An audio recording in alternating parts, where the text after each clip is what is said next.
Hey, what's up, everybody? It's BDF44 coming at you with another video. All right, we're jumping back into the roster breakdowns. I am talking about the Los Angeles Lakers today, and the reason why I say it that way is because at any given moment, all day, every day, I can do the video that I'm about to do right now, say different things, and agree with them. Because this is my squad. I've been following them since I was 9 years old.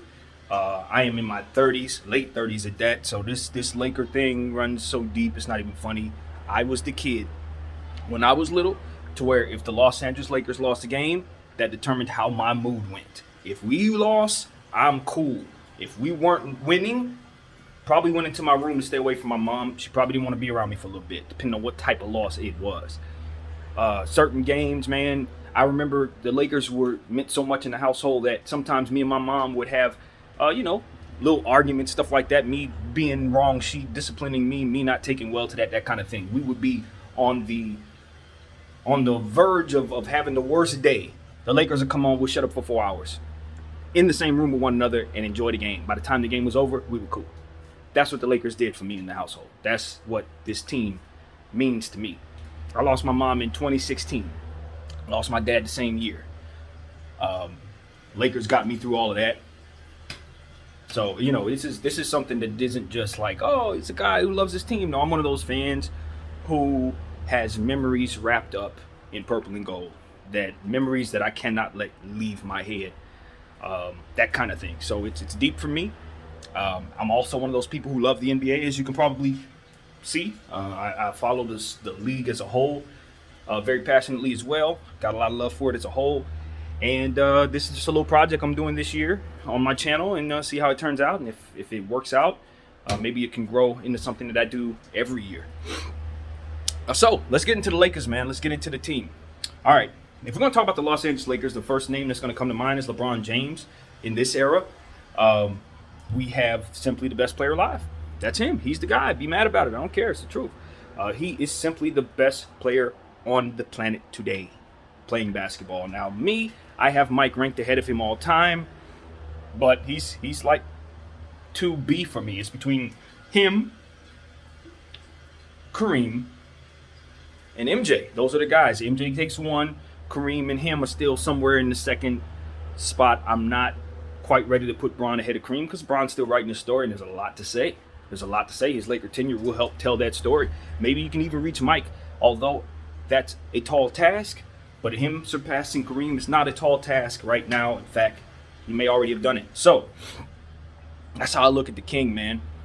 What can I say? The Lakers have always had the greatest players not named Michael Jordan to ever play basketball. That's our history. We keep the best either have played here or wanted to play here, or hated our guts and wanted to beat us every time they saw us. But either way, they were focused on us because we're the cream of the crop, and that's how I view us. That's how it's always been. You know it's true, and that's what it is. Moving on. So King James, man, before walking away from King James, I'm of the mindset that I don't talk enough about LeBron James. And one of the reasons why is because I've been oversaturated like the rest of America with conversations about LeBron James. It's just not interesting to me anymore. I've heard every variation of conversation involving that man's name that there is to have. They've said it all twice. So on this channel, if I'm not talking about breaking down my team, or if I'm not addressing something specific, I'm not just going to turn on the camera and talk about the King, dude. I'm not going to lie to you. Not as interested in everybody as everybody else is. He's just a player that has done it all and has been ridiculed for it his whole career. He's a guy who has a great reputation off the court, great family structure, great kids who are going to turn into great athletes and great people themselves. We don't have to break down everything involving this man every day. I think it benefits his brand quite a bit that people talk about him, whether it be good or bad news. So I don't think that he's against it from a brand standpoint, people talking about him every day and having certain media members focus their entire attention, whether it be positively or negatively, toward him. Because ultimately, all publicity is good publicity, especially when you're that famous. But it comes to a point where regular people like myself were having their opinions affected by that stressing of the point in regards to his name. It got to a point where I was rooting against the guy and I didn't even really dislike him. So I said if I ever became an analyst or somebody like that, I would do my very best not to oversaturate everybody with one name, whether it be King James or anyone else's. And that's kind of what I've done. So while I've done that, I think it's kind of a situation where now he's become underrated on my channel because I just don't talk enough about the best player alive. And that's what I think of. I think he's the best player alive. I think he's been the best player alive for a little while now, to say the least. And I think that his finals record trumps a lot of things in terms of him trying to pass up other players that haven't been to the finals as many times as him, certainly not consecutively. It just trumps certain things. Even though he didn't win more than he lost in the finals, he got there 9 times consecutively, 10 times overall, and counting. He's taken on more of a load than anyone else. He's taken on more minutes than anyone else. And he's taken on probably more criticism than anybody else. He's a player who's been pass first his entire career, but also has the ability to score quite a bit, rebound quite a bit. He was close to winning the Defensive Player of the Year. I think he may have won one with Miami, but I know he was damn close to it, and Marc Gasol took it from him. A lot of people thought that was LeBron's, including myself. And he's just a guy with a bunch of MVPs, bunch of accolades, all-star appearances pretty much every year, and a resume that can compete with the great athletes from even other areas. When you start talking about the greatness of LeBron, you kind of exit the NBA. You got to go into soccer. You got to go into football. You got to go into baseball. You got to go into other sports, tennis. You must consider him as somebody who's simply risen beyond the game that he plays in terms of his legacy as an athlete. So that's what I think of LeBron James. You won't hear me speak too much about him, but when the conversation comes up, it ain't going to be too much bad at all. But not a good free throw shooter, not the greatest three-point shooter. You have to work that into your equation when you're building around him, and that's something that's very important. Most guys that are considered GOATs, even they have certain weaknesses and certain things that you have to try to help them with in order to assure that they have dominant basketball teams. He needs shooting around him. He needs that. And he also needs a second playmaker sometimes, which is something that he didn't necessarily need all the time, but now he's gotten a little older, not quite as durable as he once was, the great durable LeBron James. One of the most durable players of all time, which makes his resume even more impressive, being that he's taken on more minutes than anyone else. But you have to consider just simply understanding that this guy, will need some support in this point in his career.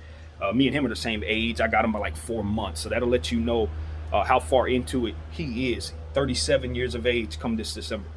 So. Time is of the essence. We still got him on contract. I think he's still going to play some years, but we do have to respect his timeline and understand that ultimately he's probably going to be looking to move on someday soon, actually. Not too soon, but, we'll be looking at it. It's coming. So we need to be aware of that. And I think most of what we've done, bringing on AD, bringing in Westbrook, is in respect to that timeline. I think if the Lakers didn't quite have so little time left with LeBron James, in theory, I think they would believe that maybe they could have kept the Brandon Ingram, maybe not rush, try to get AD as soon as they did, so they could kind of retain some of the, maybe Brandon Ingram once again. So I don't have any problem with what the Lakers have done in regards to building around LeBron. I think it's the most responsible and the only way to play it. Swallowing in the process of getting here, letting go of players you don't want to give up and assets you don't want to let go. Wasn't the easiest thing in the world, but it has already paid off. We already have a championship, so there is already enough to justify it and celebrate it. So let's move on. Let's mention AD. We talked about AD. This AD, man. AD is one of the top 10 players in basketball. 10. He's teetering. He's probably at that 10th spot right now, and he needs to move himself up because he's better than that. But that is who he is. Your defense is at least decent if you only have him as your sole defender in the front line. If you only have him and everybody else is a non-defender, you'll probably be 20th best defensive team in the league. 20th best. Not good, but again, he's the only person defending anyone. I'm telling you, that's how much of a rim protector, and that's how much he affects with his length and his ability and his smarts. Many people don't mention this because they don't look alike and they don't necessarily have the same kind of motions and movements. But in terms of how they affect the basketball floor, in terms of smarts, I think comparing him to Tim Duncan is okay. I think comparing his impact to a basketball team to Tim Duncan is okay. I think there are some glaring differences, and I do have TD well ahead of him historically at this point, even though it's still early in AD's career. But I think what we're talking about is in terms of defensive ability, defensive smarts, how he affects that side of the ball is where I'm comparing him to Tim most. He has it. He has that thing that makes it so that even though the team around him may not necessarily be that great defensively, you're still going to get stops because of his presence. So that's it. And when you talk about offensively, he grew up a guard. He grew up a guard with shooting touch. He grew up a guard with good handles. So that has translated since he's had such an amazing growth spurt and has fantastic metrics at this point that rivals some of the great athletes in this game. Couple that with his just superior shooting touch, superior offensive understanding, where he needs to be, how to affect the basketball floor, stuff like that. He's very, very, very elite. What you want to consider with him is the fact that he's injury prone to a degree, more so a guy who just is very cautious upon initial injury. I don't know if that had to do with the team that he played for, New Orleans, where they were so cautious because he was their prized possession and they weren't really playing for a lot. So anytime he went down with an injury, it was a certain image of this is serious no matter what. And maybe if he's handled by a different organization, we have a different point of view on that. But it seemed like every time he fell, every time he went down, it was always this initial scare of him being out for the season and him missing more time than you would expect him to miss because of it. So whether it was because the team wasn't so good and so on and so forth, or was it because of him and how his body is, I don't know. But the perception is that he has injury issues and that we need to be concerned about them. So we handle that accordingly. We understand that. But at the same time, we're very happy to have AD because we know who he is, what he is, and we've already won. So, like I said, it's already paid off. We have no complaints here. AD is one of the best players, and we're happy to have him for sure. All right, next up, the triple-double king of the world, the greatest triple-double player in the history of basketball, Russell Westbrook, affectionately known as Russie. If y'all remember Mortal Kombat, when they hit you with that whoop-dee, homeboy to stick his head out of the corner for no reason, and at that point you can kind of access Noob Saibot or something like that. It was like a secret player, something like that. I think that's how that works. Smoked, I don't remember. But yeah, I took that whoop-dee, I think they said, and turned it into Russie about 10 years ago when he first started kicking butt 11 years ago. And I would say that every time I'd watch the Thunder. So it would be Russie every time he dunked. I'd do it every time. So that's what he's called around here. But he's the Brody, man. And you already know, when it comes to the Brody, you understand that even he has trouble reeling in the monster that is his ferociousness and his killer instinct. He knows one speed and one speed only, faster than you. And he's going at the rim, and he's bringing hell with him. It's that simple. This is one of the most ferocious, athletic point guards the game has ever seen. One of the most effective statistical drawers or statistical accumulators, I don't know how to say that, in the world. This is somebody who will never have a problem getting the stats that he wants. Unfortunately, that doesn't necessarily translate to percentages. And that's where he doesn't necessarily kick butt. He needs to kind of really pick his spots in terms of shooting the ball. On this team, we prioritize possessions much more than the teams that he's played for in the past, respectfully. Because we are playing for something that none of those teams have ever played for, with the exception of that Thunder team that he was a part of with James Harden and KD. We're going after something for real, and we have the pieces to get it done, and every possession matters when you're putting on the purple and gold. Someone, somewhere, is going to remember each and every mistake you make in this uniform. Maybe not with other teams. Teams will be looking at you from afar. Somebody in the Philippines or somebody in India or somebody, you get the point, in Toronto is a Laker stan, and they are watching every dribble of the basketball. That's the type of pressure that comes with being a Laker. So it's a brand new understanding. It's going to be a brand new world for Russell Westbrook. He's never been in this environment as it pertains to being a professional basketball player. He ain't been through nothing like this. With the Rockets, it was one thing, you know what I mean? They had to balance it out. A lot of pressure on them to win, but they didn't pull it off. He got a little taste of that. With the Thunder, of course, as I said, they played in the finals, had KD next to him himself as well. They always had attention, but it wasn't like this. This is the Lakers. So you coming down, jacking up threes, four or five threes and a brick and stuff like that, like he used to do as a youngster, turning the ball over, like that stuff is going to be picked apart. And unfortunately, a lot of it's going to reflect poorly upon LeBron James. Now, this could be inverted as well. Whatever mistakes are made on the team could be blamed upon Russell Westbrook. We see Skip Bayless is already starting that process up for that narrative. But at the end of the day, it's just going to be incumbent upon both LeBron and Russell Westbrook to first learn one another, be patient with one another, and then have conversations about how they're going to strategize stressful situations where they would both be comfortable with the ball in their hands.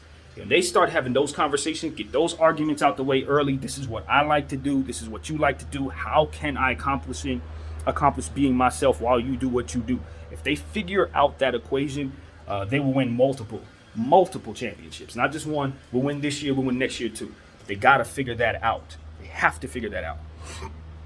Because if there's that my turn, your turn thing, and they forget to get AD the ball because they're too busy, trying to work around each other, that is a recipe for failure for the LA Lakers. And all the shooting in the world is not going to overcome that. We just need to have quality possessions, and we need LeBron James and Russell Westbrook to be a seamless meshing, I guess you could say. They need to be able to mesh fast. They need to be able to come together real quick. Not necessarily real quick. Let me rephrase that. They need to be able to get it together in time for the playoffs. So that's not necessarily real quick, but they got to get it. Because if we're going through the same problems that we're going to have in the first couple months near the end in April, then we're probably not winning nothing. So we got to get that together, and a lot of that's going to be on the coaching staff, and of course, the next name I'm going to mention here, Rajon Rondo. I didn't want to hop off Westbrook too quickly. He's just one of the greatest triple-double players of all time. I'm happy to have him in LA. He's going to help us. We don't focus all on his negatives. If anything, we understand he's going to help make other teams better. Most importantly, give us that second facilitator that LeBron James needs at this stage of his career. One of the reasons I loved having Russell Westbrook on this team is because he provided us what I consider LeBron James insurance, meaning if LeBron James go down, I feel so much more comfortable with Russell Westbrook on this roster, accompanying AD, running this team. If for some reason we lose Braun for a month or something, this team can still get us to the playoffs. AD and Westbrook is more than enough to push you through a weaker than usual Eastern Conference. So we're going to need all of our guys if we want to win anything. But to get to the playoffs, we don't necessarily need Braun all season long. And that is ultimately what Westbrook does for us more than anything else. It's the type of insurance that gives us a facilitator and a super duper star that can run things, a one-man band if necessary, to just carry the load with AD and beat teams that we got to beat when Braun is sitting. So that's ultimately what Westbrook means to me on this team more than anything else.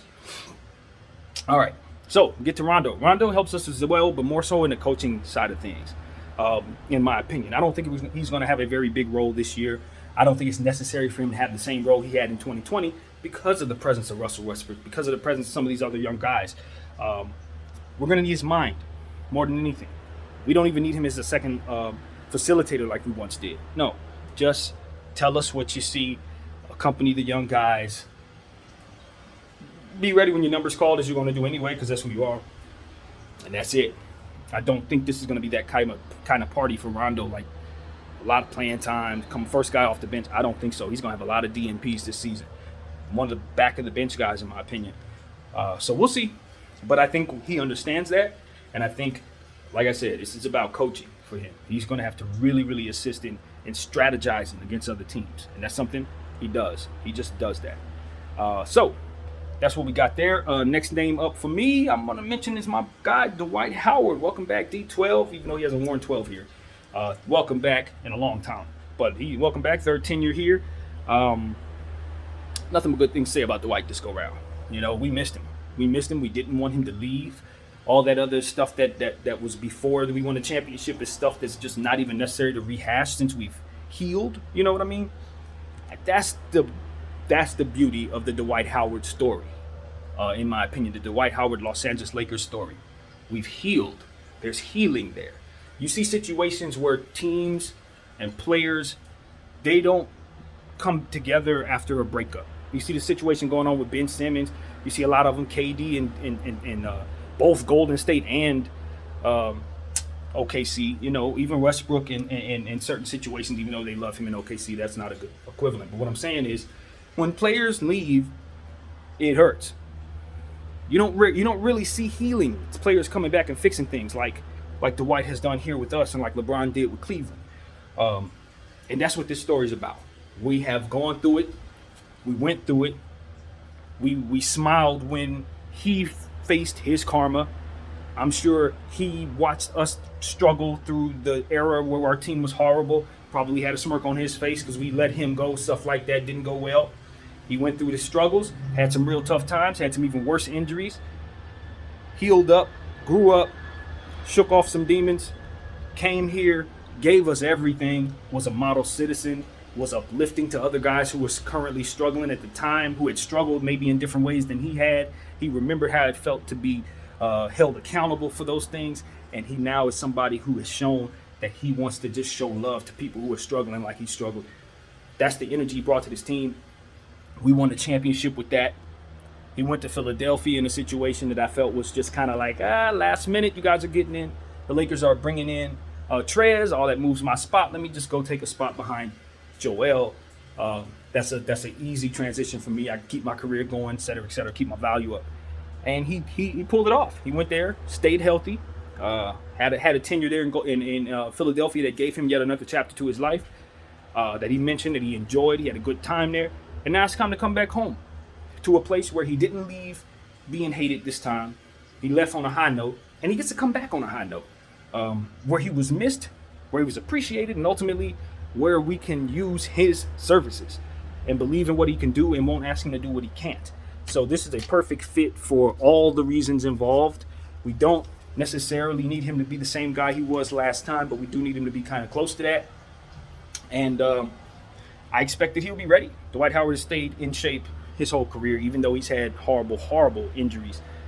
He always bounces back because he's always had wonderful workout habits. So with him being someone who always took care of himself, even as a youngster, all the way through now, we feel very confident that we can give him whatever role, and he'll give us what he got and do a good job doing it. So I'm happy about Dwight, and we're going to keep this thing going because it's already 22 minutes in. All right, so THT, our prized youngster, the best young player that we believe we have. We gave him a nice extension on the contract this year. We chose him over our draft pick in regards to getting Russell Westbrook. It was such a win not letting him go in that trade. So essentially, he's somebody who's going to play some multi-positional basketball for us. 2, 3, 1. He's very comfortable with the ball in his hands. Very good shooter. Fantastic off the dribble. Fantastic driving at the basket. Finishes with scoop layups and dunks and all kinds of stuff. Very superior in length, arm length. He's a guy who just brings it defensively as well. A tenacious defender, an active hand swinger, guy who's really good at getting himself involved in defensive situations and making his presence known ultimately on both sides. So THT is somebody we want to keep for the long haul. We like what he brings to the table. And he's already won a championship with us because he was a part of that 2020 team too. So as he continues to develop, his role will increase. And I think there's a good chance he may be starting something to guard or something like that before the end of the season. I think he can earn his way all the way up to that, honestly. All right, let's keep it going.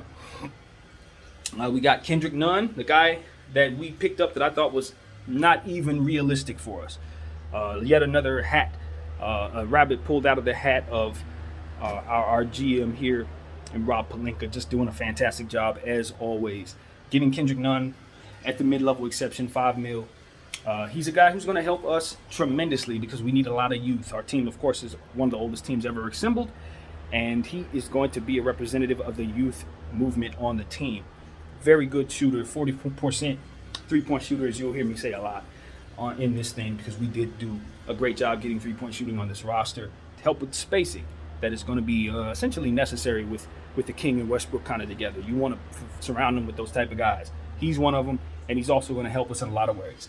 He played for the Miami Heat, was a Rookie of the Year candidate about 2 or 3 years ago. I think it was about 3 years ago, and kind of got lost in the fold, as a lot of guys do with the Heat, because they continue to bring players on top of players on top of players. They just do a great job of making sure they have talent on their roster. So guys who don't really perform consistently or have injuries, get fallen out of the lineup. Over there, they're infamous for finding the next man, putting him up and then keeping him there. Even if you come back, you healthy and all that, your role is gone in Miami. So that's kind of like a running thing that I've noticed from afar. And he kind of fell into that. They didn't value him like they probably should, a player who had accomplished what he did in his rookie season. And I'm not really sure why that was. I don't follow the Heat that closely, so I don't know. But we're happy to have him. He moves on from Miami, comes to us, and we're going to use him right. I don't know that his role is going to be much bigger here because, of course, we have those 3 high-usage superstars. But there will be open shots here that he didn't have in Miami. There will be opportunities for him to continue to show us that he's a finals and playoff performer because, boy, did he do that in the bubble against the Lakers. He was one of the best players on that team during the bubble. And just he gave us fits. Him and Jimmy Butler were 2 of their most effective weapons in the finals. Of course, we were able to overcome them because they didn't have Bam, they didn't have a lot of stuff, and we were going to beat them whether they were healthy or not. But nevertheless, Kendrick Nunn showed that he is a real playoff performer, and Rob was watching. He was watching. So he's going to help us in the playoffs, God willing, with good health. He's going to continue that process. So, next man up, another guy, Malik Monk, a guy that I'm so very happy to have on this team. A player that I talked about an hour before we signed him, and just thinking about how much of a weapon he was going to be, how well he could be in situations where a facilitator like LeBron James could get him the ball. I was talking about all this stuff about Malik Monk, not thinking that once again he was on our radar. So when I turned on the camera, I was in such shock reporting that Malik Monk had signed with the Los Angeles Lakers directly after reporting that we had signed all kinds of other guys. That was a great day in Laker history, assembling this team as quickly as we did on free agency day. And boy, Malik Monk was about the most impressive signing of them all, because really what it comes down to is we need the shooting. We need the youth. And he is a player who is, needless to say, not quite where he's about to be in terms of value. So we're getting him on the cheap. We're getting him before he becomes what he's going to become. And that has worked out for us in the past when we've done that. I think about another guy who's also on this roster that we did that with, and it worked out for us. So he will be the next name we mention. But before we get into that, I just want to round out by saying I think Malik Monk can turn into being one of the best three-point shooters in all of basketball one day. He has the makings of being very, very, very, very special mechanically. Just in terms of a weapon, a body that can shoot the rock, he has that. He can roll out of bed and hit 9 three-point shots, roll back into bed and go to sleep. He's one of those people when he fully develops. So I think Malik Monk has the potential to being a great shooter, and I would love to see him become that, wearing purple and gold, winning championships with LeBron James. So that's what I'm talking about right there. Hopefully that can be the case. So the next name we'll mention is the guy I was telling you about that we did that with, picked him up when he was not so good, and he became somebody. Trevor Ariza. Trevor Ariza, a great NBA champion with the Los Angeles Lakers already. He already did it. It's just time to do it again. Just like our guy Dwight, just like the King, just like Rondo. This guy has always been somebody that you love having on the floor, both sides of the floor. When he was a young man, he was one of the more athletic guys, one of the most wiry, strong type of players that you can consider in that era. He just had the ability to insert himself in situations where he was most needed. You need a key steal, he got it. Down the other way we go, 2 points. You need to hit the key three, he's in the corner. He catches it, he shoots it, he made it. You need him to be in a fast break with Kobe Bryant, do a two-man game, they're running fast breaks, doing crazy stuff. The most athletic player Kobe had to play off of at the time was Trevor Ariza. And it was a beautiful sight because it was like eye-opening. Everybody's watching our screen like this because we didn't have anything that represented that type of player. Kobe was always running with unathletic dudes who were kind of stiff and stuff like that with our roster at that point. So when we acquired this dude, we didn't think Trevor was anybody. I remember seeing the name at the bottom of the screen sitting in my mom's friend's house. We acquired Trevor Ariza, and I rolled my eyes like this dude has done literally nothing in this league. In Orlando and New York, he is a nobody. Why are we picking up scrubs? Then we put him on the team, and I'm like, what happened in Orlando? Why didn't they use him? What happened in New York? You guys suck. Why didn't you use this guy? He's amazing. And that's how it turned out. He just immediately within a few games, he had showed us why we were so happy to have him and continued that process all the way through. Unfortunately, after winning a championship, it came down to some stuff. He had to leave, went and got a bag elsewhere, kind of got a raw deal because of his management, in my humble opinion. And we ended up giving his money to Ron Artest, and Ron Artest turned into Metta World Peace, and he is also somebody we love very much. No regrets there. But we got our championship before Trevor Ariza parted ways and departed LA. And he is also an NBA champion, as I said, with us, and we're happy to have him back. It's been a long time coming. This is something I would love to be able to tell my mother, you know what I mean? Like, we got Trev back, Mom. We got Trev back. That was one of her favorite players as well. So this is just a massive deal. We talked about this before she passed. Trevor maybe coming back to the Lakers someday. LeBron coming to the Lakers before he ended his career. My mom predicted all of that. I kid you not. So, and Westbrook too. She actually mentioned she thought Westbrook would be coming here too. This is really interesting stuff because, yeah, stuff is coming to pass that my mother said would happen. But nevertheless, this is what we're seeing. Moving on, we got Wayne Ellington, another guy who's coming back to the Lakers, who played a phenomenal tenure with us, not necessarily because of what happened on the court, but because of how he handled what happened off the court. All of Laker Nation who was around back then remembers that he lost his dad tragically to gun violence, and he handled it with such grace. He wasn't even gone for long. He handled it, came back, and just gave us everything he had in a season where we weren't really good at all. We weren't winning at all that year, but Wayne Ellington was somebody that we supported throughout some tough times, and he responded in graciousness with us as well. So our tenure with Wayne Ellington has always been good. For the past couple of years, I've played with the idea of having him return to this team as well. I've talked about it on this channel. I just like Wayne Ellington and the character that he brings to this team, as well as his 40% shooting that he can accompany helping us with as well. So make no mistake about it, he's going to help us on the floor too. That's Wayne Ellington, and he's gotten a lot better since he's been here. Kent Bazemore. I used to call him Kentucky Bazemore. As you can see, this is another player that the Lakers have had, that we've known just about half these players on this team before from previous eras. Kent Bazemore is a guy who has a very nice high arcing three-point shot. Good size, long arms, athletic player. Slightly past his prime at this stage in his career, but I still think he has plenty left in the tank for a motivating situation, for which this is. He's going to be needed. His defense is going to be needed. His athleticism is going to be needed. That shooting is going to be needed too. A 40-point three-point shooter, believe it or not. We're picking them all up. So Kentucky Bazemore, that's what I used to call him.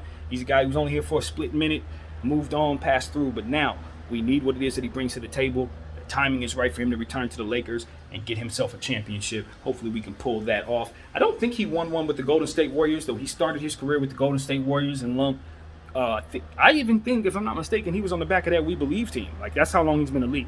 I'm not sure about that, though. He might have came in right after that. But he's played with Steph Curry in the young days. He's played with Klay Thompson his rookie season, all that stuff. This is somebody who's been a part of winning situations, who knows what it takes to help a winning team. But he doesn't have that championship yet, so hopefully this could be the spot to give it to him. All right, keep it going. A guy that we probably are signing right now, like literally right now. At some point in time, we're supposed to be announcing that. So rather than make a video about it later on, I'll probably end up doing it anyway. But DeAndre Jordan will be a Laker today. And, you know, DeAndre Jordan, of course, is somebody that we know when he's healthy. Again, just like Dwight Howard, one of the most durable guys playing the center position. Kind of a Dwight Howard, basically. When they were in their primes, he was like a Dwight Howard type of player. Rebounding the ball a lot. Good on the defensive end as well. Didn't block as many shots statistically as you would expect, but it did translate to the eye test because he swats stuff out of the way. But now in this stage in his career, I just don't know if, with his weaknesses coupled with his regression, that he's really going to be able to provide us a lot. You know, he's not like some of these other guys on his team who are three-point shooters. I don't know that he has as much athleticism in his body at this stage as Dwight Howard still, so on and so forth. It's just been rumored, or not rumored, but reported that he just doesn't really have anything left. So I will be looking with low expectations and hopeful that all of that is bullcrap, and that this motivating situation will turn him into a better version of himself in his later career.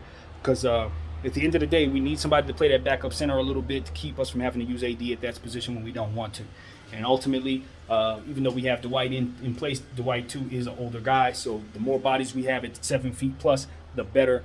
And I believe that that's exactly what the purpose of bringing in DJ will be.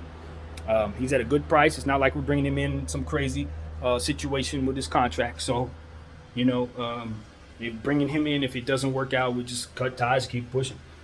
There's no pressure, no expectations. So that's what I think in regards to the DJ. Welcome to the LA Lakers. Welcome back, because of course we know he spent a lot of time at Staples Center as a Clipper. That is where he made his money. All right, next up, I'm going to mention a guy who I think moved on. He moved on. I'm not mistaken. I'm going to say he's now overseas, but I think the Lakers still have his rights. I don't know if we can call him back or not. But Kostas Antetokounmpo, of course, he is the little brother of Giannis Antetokounmpo, a player that I would love to see get a chance in this league. Very athletic, very long, very, very, very good in situations where he's asked to catch lobs, be in the fast break, stuff like that. We didn't play him as much as we should have. I think we brought him here to be cut and dry and honest with the intention of hopefully luring his brother here. He signed his contract with Milwaukee, cut and dry. He's staying there and happy, won a championship, etc. And I think now at this point, Kostas is just moving on with his career. But I think that's a mistake. I believe in this prospect standing alone, away from his brother. I think he is a player that can help a lot of teams and has not been given the opportunity that ultimately he would thrive in having. So I hope the Lakers keep Kostas Antetokounmpo. He's still very young. He's younger than his brother, like I said. And ultimately, his story is still being written. And he's already got one championship. So congratulations to Kostas, a Laker champion. So moving on to guys that we are certain are still here. The rest of these names here, to be honest with you, are a bunch of guys. Oh, no, I ain't mentioned. We ain't out of here yet. There's a name up there. I just kind of wrote it real small. So, yeah, let's keep it going.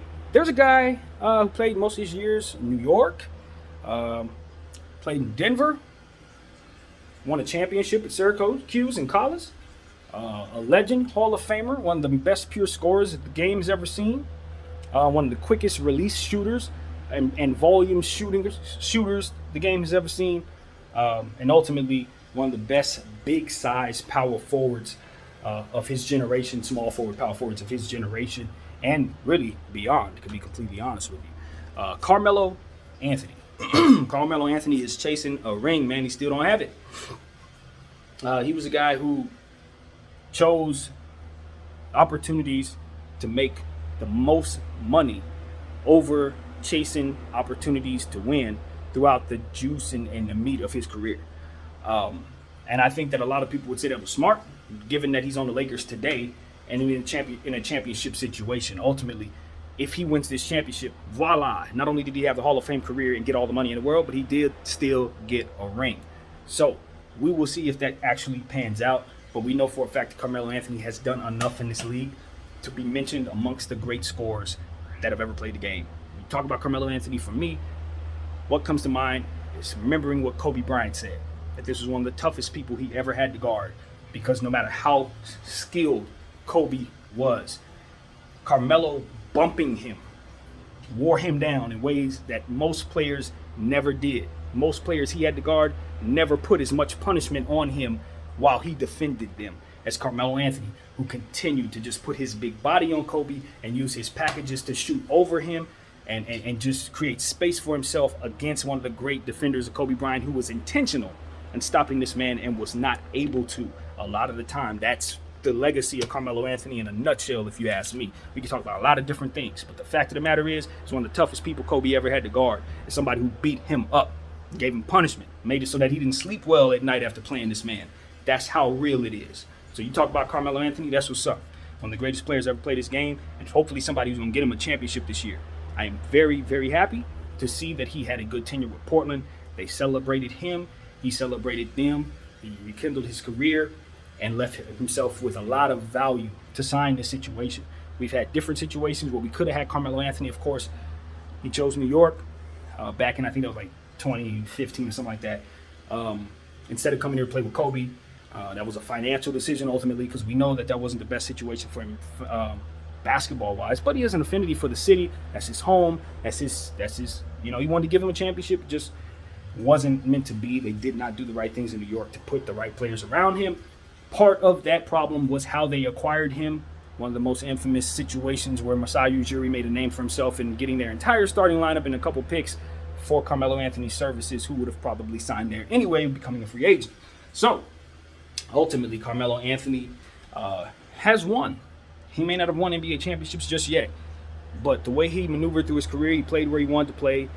He made a name for himself in such a way that you mentioned him amongst the greats, and now he has a chance to get a championship. So that's what I'm thinking of Melo. Moving forward, we got some other names. These are guys that you may not be familiar with, but I did some videos on these guys, so I'm not going to try to break them down now because I think those videos with that stuff fresh in my mind is so much more accurate than anything I come up with now. I haven't watched highlights on these guys since. So the names are Mac McClung, very athletic guard, super athletic guard with a lot of pop, a lot of heart. Joel Ayai, a guy that I'm familiar with to a degree because I made the video at that time and told you guys that what stood out about him for me was his ability to use his smaller stature to kind of get himself in positions to get rebounds, offensive rebounds to be exact. So he's not the guy you want to not box out on a free throw miss because he's going to get it. He's one of those. And with him and Russell Westbrook on this team together, Rondo, King James, they're going to recognize that skill in that youngster immediately.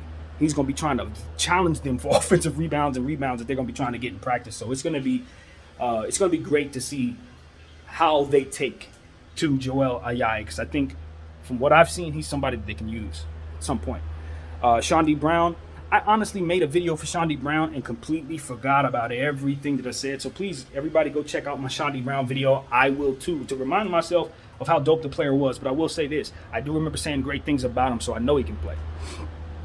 And Austin Reeves, man. Austin Reeves is a player who, to me, reminds me of a player who could have been drafted much sooner. He's a guy who had drafted, period, because we picked him up after the draft. But this is a guy who has point guard skills, a big body, aggressive player, can shoot the ball, good in pick and roll stuff, all of that. Austin Reeves is a full package. He's an all-around basketball player who, as he puts on strength and as he continues to grow, will make a name for himself eventually because he has too many multiple translatable skills for him not to make a career out of this thing, in my opinion. You can do what you need him to do, and he has a big enough body to where you're going to put him down there anyway. So Austin Reeves is somebody I just know for a fact someday he will have a role in this league that's really good. And if we're smart, he'll be doing it in purple and gold.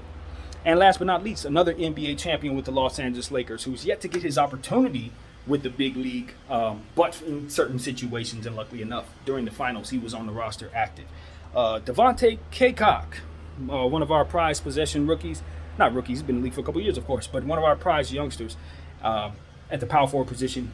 Just a very active guy. He can cover a lot of space in the half court really, really fast. That's something I noticed. He can travel from the 3-point line to the rim in like a matter of a second and a half. This dude moves fast. He has worked on his conditioning in such a way to where he's just getting better and better working with the G League. They're developing him slowly and they're taking their time with him with no pressure.